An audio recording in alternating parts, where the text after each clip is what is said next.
questions. Yes, ma'am. Yeah, where does this leave the patient right now in terms of protecting their privacy, and what role do reporters play in watchdogging this?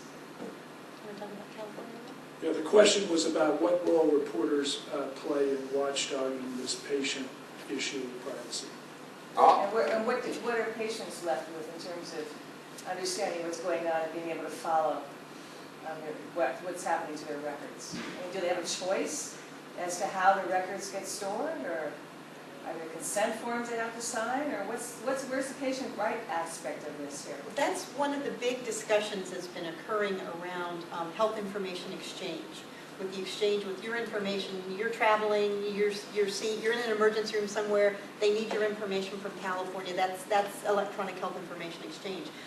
Patients, and how does a patient consent to, and what does a patient consent to in having that exchange occur? And that goes back to Lee's slide about informed consent and who can best inform the patient of what all that means. Very controversial nationally as well as here in California. We have some demonstration projects going on in California that are focusing on that very consent issue. And it's even, how do you explain to someone in terms they can understand this whole concept of this electronic information flying around, and where does it go? Good question. Yeah, I think, And the reporter's role? and the reporter's role, go ahead. Well, I mean, I think it's a huge problem.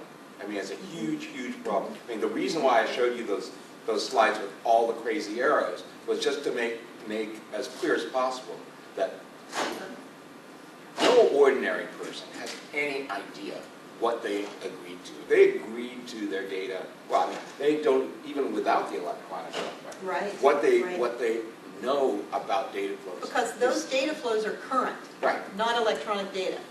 Those pictures were current paper-based data. It'll be worse when it's electronic. And so the big question is, well, shouldn't they know? And some people will say, well, no, they don't need to know. Why do they need to know? What's important is you trust your provider to do the right thing.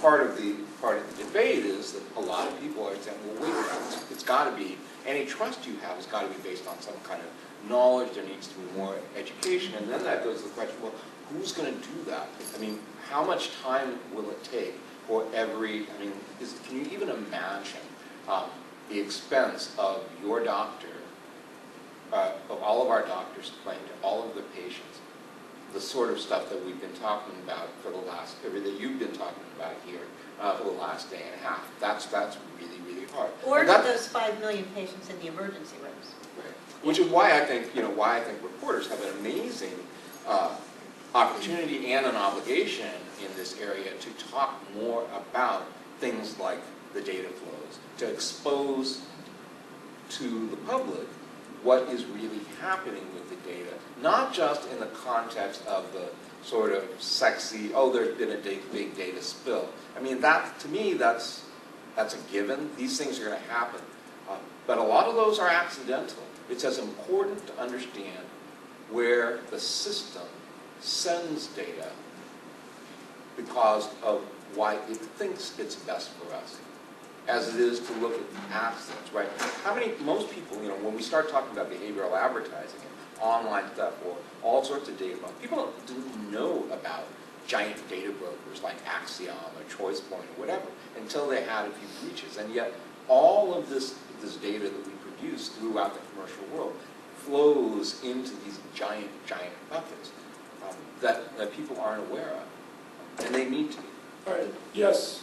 In the Texas case where the state sold and or shared newborn blood spots, were those blood spots associated with identifiers that would allow whoever got hold of these blood spots to trace them to specific individuals?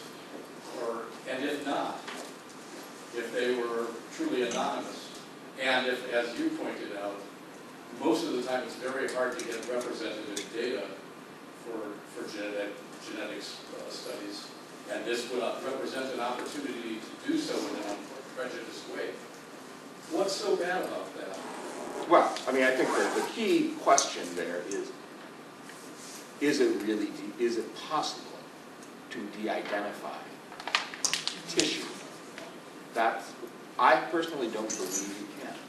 DNA is DNA.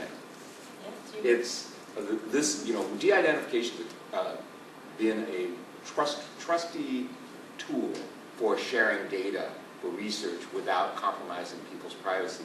But in the last 5 years, we've learned that even with data, it's way, way easier to re-identify it than you ever thought possible, because even unidentified data, no name, no social security number, no address, that stuff is still with a lot of so-called quasi-identifiers. If you have someone's birthday, their zip code, and their gender, a study done back in 1990-something showed that 87% of the U.S. population could be uniquely identified with those 3 pieces of information. What was the second A more piece? recent study, What was the second of the 3? The second piece? Date of birth, Date of birth, zip code, date of zip birth, code. and gender. Right, presumably these blood spots would be washed of such identifiers. Gender, of course, would pop up, but Well, not the other. and then so what I was talking about was with data. The thing about tissue that contains DNA is that the DNA is, for each of us, is unique unless we're twin. So if there's any DNA, that's uniquely individuating. The only question then is whether or not that DNA is in some other database that is also identified. Because if it is, then it can be identified. That's just biology. Yeah, we've got time for a couple more, yeah. Real quick. Yeah, I'd like to move off privacy just for a minute. Pamela, if you suddenly were running the ONC, Queen of the world, yes. what, Yes. what are the biggest challenges you face right now? I think one of the biggest challenges is people, the workforce, even for the ONC's office, people who understand healthcare in all of its complexities. It is, a hospital is like its own little city, regulated in ways where you can't even imagine. Many of those information requirements are mandated on hospitals and ERs. They must report here, they must report here, they must report here. So finding people who can understand the complexity of healthcare and then take this tool, EHR stuff, and apply that in such a way that it can make sense to the process. Because again, my mantra, when I was helping hospitals install systems and when I was putting them in as the person in the hospital was, let's don't automate the chaos. That doesn't make any sense. And if you follow the paper in a hospital, it's insane, absolutely insane. Felice, you had a question? Yeah, can we talk a little more about the implications of this for the quality of care? I mean, you mentioned that doctors are more skeptical about whether it reduces errors, and I've read studies here and there about actually some kinds of electronic. I'd also like to know the difference between EMR and EHR, but some kinds of I thought about that too. some kinds of electronic records, I'll skip the adjective, will actually increase the likelihood of errors, and some of it just tie up your doctors in knots and staring at the laptop instead of making eye contact with you. So what does it really do?